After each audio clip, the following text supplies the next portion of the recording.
See the CO2 coming out of that thing? Did you know that when CO2 is vaporized at 60 degrees Fahrenheit, it has an expansion ratio of 535 to 1?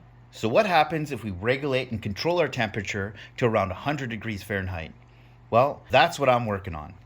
This mod works on all magazines, the Bushmaster, the R1, the AK. So if you want to go plinking in cooler temperatures, this is a great mod.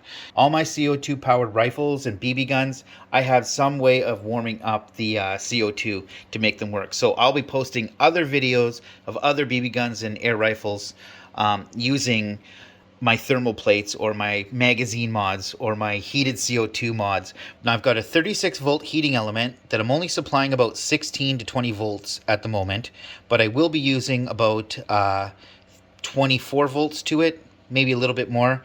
And what I'm going to be using is this little MOSFET controller to make this all work. Basically the element's going to be plugged in on this side here, and the batteries will be plugged on this side, and then I'll be able to use just a little momentary push button switch here, so we can push the button, heat up the mag.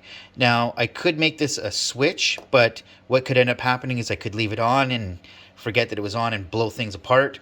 So right now I'm just using a momentary switch that I'll wire into the controller here, and that's pretty much it. And these batteries fit nicely into the grip like this. But I also might make another piece that might go on the back of the magazine. I'm not too sure yet. I'm still in the testing phase. So I'm just going to show you my thermal mag and how fast it heats up here using only about 16 volts. Okay, so I've just plugged in my heating element, and I'm going to show you here how fast it's heating up. So we'll let that warm up. Actually, I'll flip this over so you can see the back side here. This side here is going to be making the contact on our CO2 canisters. So this is the side that's most important. And right now we're at about 70 degrees Fahrenheit. You can see it warming up nicely. What I've designed is a couple different models. This is the first one I made, and there's no metal in it. This one is my second one that I made, and it's actually got magnets and some copper all inside here to allow the heat to go all through this JB Weld mold that I made here. Okay, so I'm going to show you how I'm building this thing. So basically, all you're going to do is get some Scotch tape and just kind of put it into the grooves here so that you end up with something like this in your JB Weld.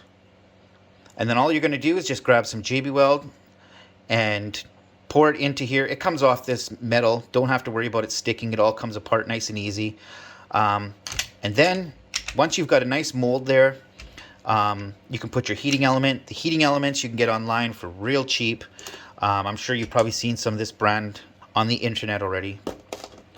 Now I'm still in the building phase. So this here is my JB Weld. You can see it's got copper on the inside. It's actually a really good design because it distributes the heat nice and evenly in this mold here. And it works really well. It keeps the canisters nice and warm all the time.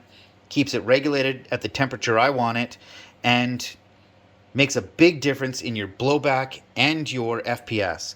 Okay, so look at the temperatures we've got now on this back side. This is the side that's now making contact with our canisters. So it's heating up very nice. Doesn't take long. You're looking at about 3 to 4 minutes, so I'm going to disconnect this now. And that is my thermal mag. So basically now this just sits back on here like this. And that's it. Plug it back in, and that's going to heat up our canisters and keep them nice and warm all the way through. It really makes a big difference, especially when this down here is warm, and when it starts to cool off up here, it really pushes the temperature back up. And the nice thing about this mod here, you can just take it off, clip it onto the next one. It even fits on the 300 mag with no problem. Here's one of my first JB Weld molds that I made. All right, so it's almost done, guys. What do you think so far? That's what it kind of looks like. So I'm not too sure if I'm going to tuck this in up this way. Not too sure how I want to do this yet, but this is just a testing phase at the moment. But check how hot this heating element is at the moment. Yikes, you would not want to touch that. So When I finalize this, I'll be basically putting probably an aluminum piece over it and then filling the rest in with JB Weld and making this whole piece a completely new cover, and you barely notice it. The only thing I'm going to have to do is hide some of this wire somehow, but that's what it looks like with the magazine mod. Now I'm going to take this outside and test it just to let you know it's minus 25 here in Manitoba. It is freezing cold, minus 25 degrees Celsius. Okay, so I'm outside and it is freaking cold. Now I want to show you how cold it is on this meter here. I'm not sure if you can look at that. It doesn't even register, all zeros or dashes. That's how cold it is out here. So I'm not going to stand too much longer out here and test this, but check it out. All right, let's lock and load it. All right, stay tuned for more Crosman DPMS mods. I'm going to have some fun. Thanks for watching.